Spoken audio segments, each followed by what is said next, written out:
Hello, loyal YouTube subscribers. Today we're going to be talking about fractions and decimals. Okay, now before we get started, there's one thing I want you to know.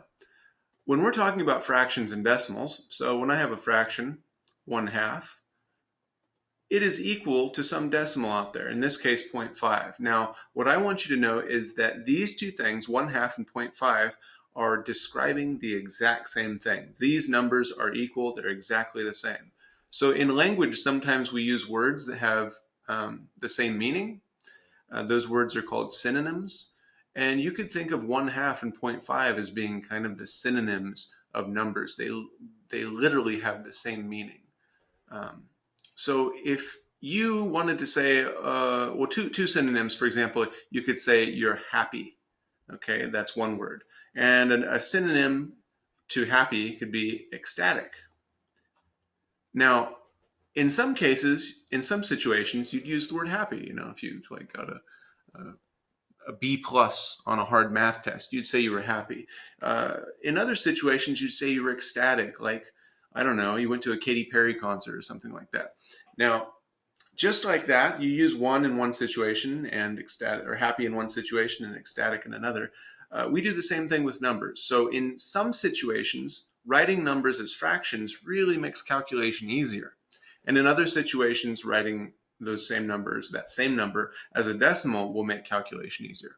So we'll talk about that later. But right now, let's talk about how to convert a fraction to a decimal. Okay, now what I want you to know about this is that every fraction, so let's take the example 3/8.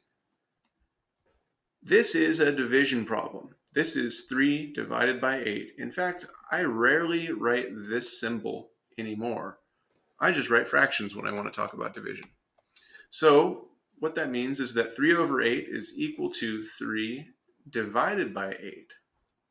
So if we want to find this number as a decimal, all we have to do is take the numerator, which in this case is 3, and we're going to divide that by the denominator, which in this case is 8. Now you can see that we're gonna have to do some long division. We're gonna have to add some zeros here, and we're just going to start dividing 8 into 3. Now 8 doesn't go into 3, so I'll put a 0 here, bring up my decimal point. Now we're looking at this number. 8 goes into 30 3 times. 3 times 8 is 24. Take the difference, drop your 0 down. 8 goes into 60. Now I'm checking this number 7 times. 8 times 7 is 56. Take my difference, drop my 0 down. 8 goes into 45 times. And look at that. 8 times 5 is 40. We're done. Okay? So what that means is, and here is my answer, that means that 3/8 is equal to 0.375, or you could say 0.375. Okay, let's do another example. Let's take 3/5. Okay, 3/5. Now I want you to be thinking, what division problem is this? And it's always the numerator divided by the denominator. So this is going to be 3 divided by 5. So let's do the long division. 3 divided by 5. I can see that I'm going to need some zeros here. Let's see, 5 doesn't go into 3. Bring up my decimal point. 5 goes into 30 6 times. 5 times 6 is 30. And look at that. We're done. One step. Okay? So 3/5 is equal to this number right here, which is 0.6.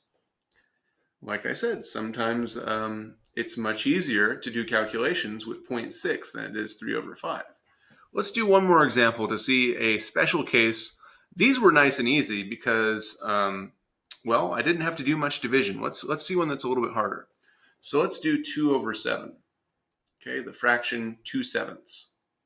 Now this is equal to the division problem, 2 divided by 7. So I'm going to come over here, 2 divided by 7. I'm going to need some zeros. I'm actually going to need a lot of zeros, and you're going to see why. All right, let's see. 7 doesn't go into 2, so I'll put a 0 there, bring up my decimal point. 7 goes into 20 twice. 2 times 7 is 14. Take the difference. drop your 0 down.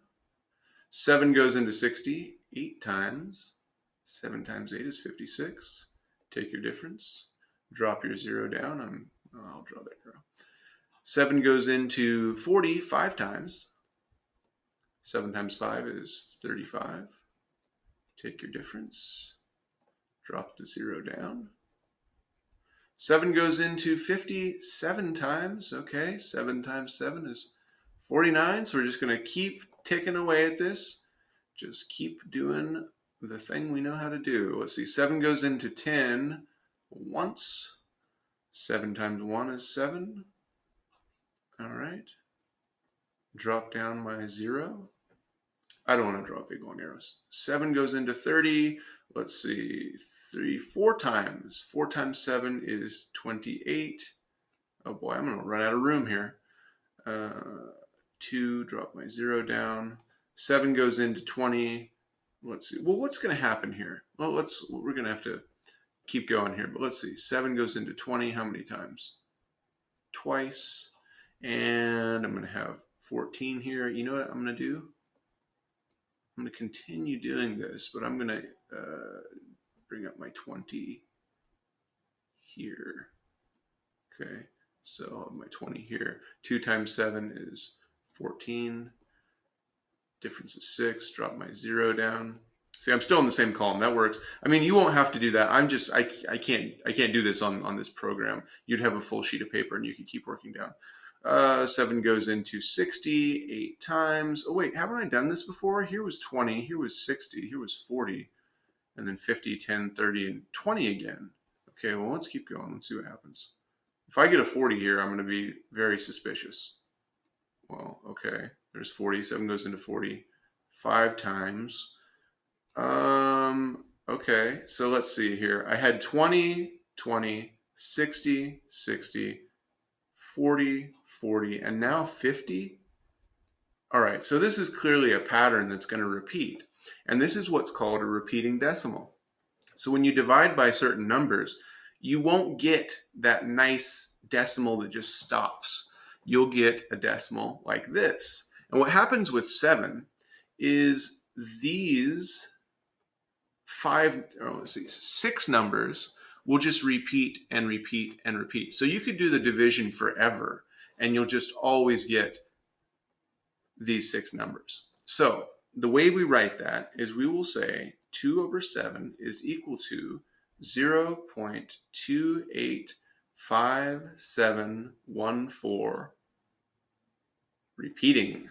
This little thing, I think it's called a hat or something. I don't remember what it's called. But anyway, this tells you that this decimal, this sequence of decimal of digits here, repeats forever.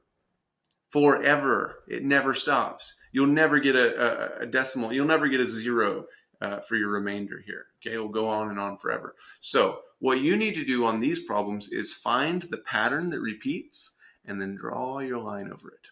Okay, let's do one more. And I should have started with this next one because it's a lot easier. Let's go ahead and do 1/3. Okay, 1/3 is equal to 1 divided by 3. So I'll come over here, divide 1 by 3. Gonna need some zeros. Let's see, 3 doesn't go into 1. Bring up your decimal. 3 goes into 10 3 times. 3 times 3 is 9. Take your difference. Okay, into 10 again. Okay, 3 times 3 is 9. Oh, well, we're going to get a remainder of 1 every time, and we're going to drop a 0 every time. So I'm dividing 3 into 10 every time. And you can see that this pattern is just going to repeat forever. And the way we write that is we'll say that 1 over 3 is equal to 0.3 repeating. Okay, it's just the 3 that repeats. That one's kind of easy. It's just the 3 that repeats, but it does repeat forever. So this symbol here means repeating forever. Okay. And those are the only 2 options you'll have. It doesn't matter what fraction you write. You'll either get one that was nice and easy, like 1/2, which is equal to 0.5, which ends, or 0.5. This isn't 0.5 repeating. This is just a 0.5 when we do our division. 2 goes into 1.0, let's see, 0, 5 times. And you can see that we don't have a remainder here. So this is a terminating decimal. Terminating means ends. The decimal ends. This is a non-terminating decimal, but it does form a pattern. All right, we'll talk about that more in 7th grade. Anyway, that's how you convert fractions to decimals. There is an easier way for certain fractions, okay? So this is the second way of converting a fraction to a decimal. You know, I'm actually going to make this another video. We're just going to stop right here.